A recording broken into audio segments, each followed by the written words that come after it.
Розпізнати людину, що страждає на синдром апноe, неважко. Не тільки тому, що вони постійно мають сонний вигляд. Головна ознака – зайва вага. Они большие, рыхлые, с большой шеей, больше 43 размера. При нарушении сна, при возникновении пауз у пациента накапливается жир. Это защитная реакция организма, когда организм накапливает жир для борьбы. Фахівці зізнаються, серед їхніх пацієнтів були відомі люди. Серед наших можновладців, апнойщиків чимало. Уявляєте, які закони вони можуть прийняти, якщо постійно роздратовані через те, що не виспані? Есть жестокость, есть диктатура, есть пытки, расстрелы, концлагеря, просто лагеря. Это тесно взаимосвязано с проблемами, во-первых, психоневрологическими детскими, а во-вторых, усугубленные уже с возрастом при синдроме апноэ.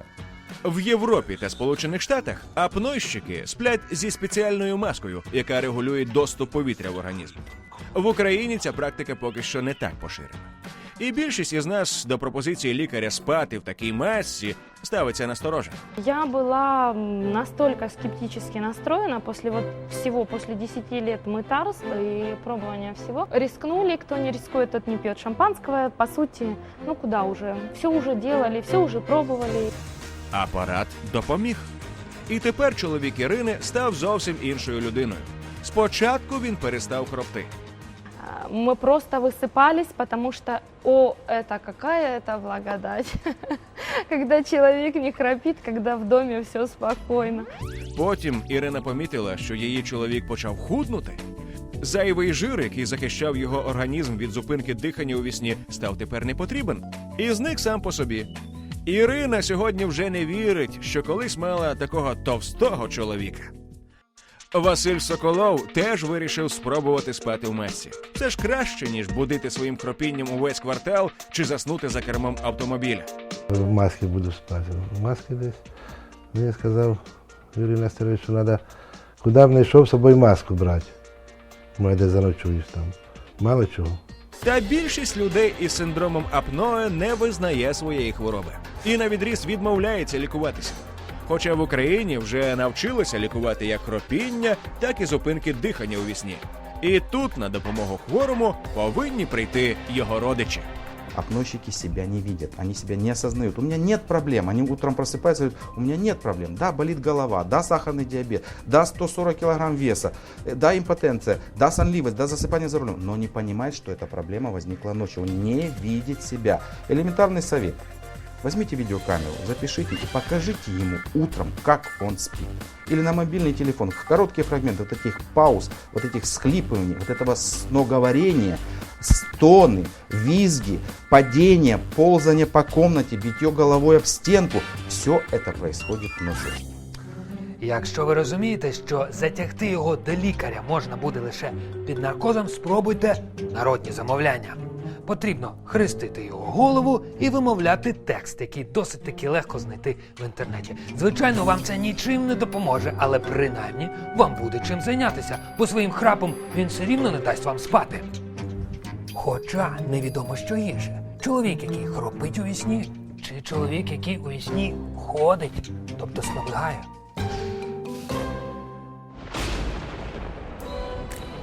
Так, лунатизм – доволі розповсюджене явище. Мільйони людей в усьому світі час від часу встають з ліжка та починають щось робити. При цьому не прокидаючись. Они могут заниматься, допустим, вот как встать и лечь, пойти там, допустим, открыть холодильник, что-то съесть.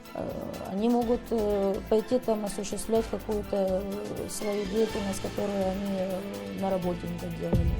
Найчастіше на лунатизм страждають діти. Лікарі пов'язуються з великим потоком інформації, яка завантажується у дитячий мозок. З віком це минає.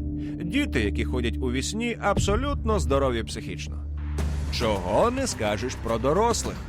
В останніх лунатизм часто виникає внаслідок нервового напруження та великої завантаженості по роботі. Часто веду ефіри, от таке буває, дійсно. У мене вдома буває там десь твіт чи щось. І оце дуже часто, що я в вісні говорю, щось, ну, зазвичай я працюю, або ведеш корпоратив, або ефір, або якусь там вечірку. Воу, ваші оплески! Мені дружина каже, знову просив оплески у вісні. Я иду по набережной в блайзере, и тут у меня ветер сносит блайзер и, значит, несет его. И я, значит, бегу, догоняю этот блайзер, а его все дальше относит. Я только подбегаю, а его опять ветер относит. И уже вот его, знаешь, эти бетонные набережные, и, грубо говоря, море дальше. И ветер туда дует в море. И вот буквально я уже такой подбегаю, и вот хочу ее взять, а не могу, ее все дальше оттягивает, и я все до нее добираюсь, и тут такой голос свыше, слышу, типа, Вадим, ты что делаешь? Прихожу в себя, значит, 3 часа ночи, я такой в телевизоре под стойкой шкрябаю в угол, и что тут отвечать, говорю, что, кепку достаю. Що можна порадити нашим лунатикам? Менше працювати і краще висипатися? Можливо. Хоча інколи лунатизм може сповіщати про психічні захворювання.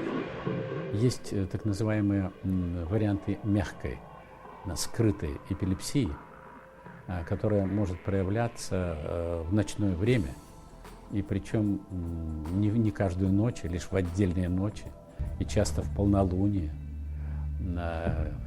Эпилепсия действительно связана с ритмами Луны. Кажуть, що на порозі кімнати лунатика треба класти мокру ганчірку. Він наступить на неї і прокинеться. Це спрацьовує. Але не завжди. В принципе, это срабатывает. А когда человек, скажем, опускает ноги на мокрую тряпку, неожиданно для себя, рефлекторно просыпается. Да, есть такое. Но это, естественно, это временное купирование, это временное лечение, скажем, да. Это вот сегодня. Завтра вы забудете, он откроет дверь, он выйдет на улицу, пойдет по шоссе и станет жертвой машины, например.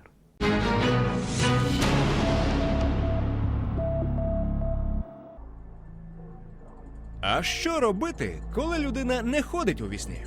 Не хропе, не крутиться, лежить собі і спить. День, другий, спить і не прокидається. Летаргічний сон. З ним пов'язані легенди, про нього пишуть романи. Більшість із нас згадає історію Миколи Васильовича Гоголя, який боявся бути похованим заживо. І коли через багато років його труну відкрили, то жахнулися. Письменник лежав на боку. Історії про людей, які заснули і довго не прокидалися, існують і в сучасному світі. Это состояние, о котором знают все, но очень мало кто видел. Мне как-то довелось случайно видеть подобного рода, скажем, девушку. И тогда девушка находилась практически вот в таком, как бы, достаточно глубоком сне в течение буквально 2 десятилетий. Она заснула где-то примерно 18 лет. Вот после какой-то неприятности, каких-то переживаний. Практически некоторое время была в больнице, а большую часть лет она провела дома. Ее мама как бы не могла пробудить окончательно, но тем не менее она как бы пробуждалась настолько, чтобы немного поесть. И вот это было удивительно, когда она в конечном счете пришла в себя, окончательно проснулась. Она была такой же юной, как она заснула. Такой была в 18 лет, за полгода. Она проделала стремительные как бы движения к своему возрасту, к возрасту уже женщины 40 лет. Причини летаргічного сну вивчені недосконало. Певне тому, що летаргіків на світі не так і багато. Хтось вважає, що людина може заснути внаслідок психічного розладу. Хтось називає летаргічний сон генетичним дефектом. Єдине, що радує, небезпека впасти в такий сон мізерна.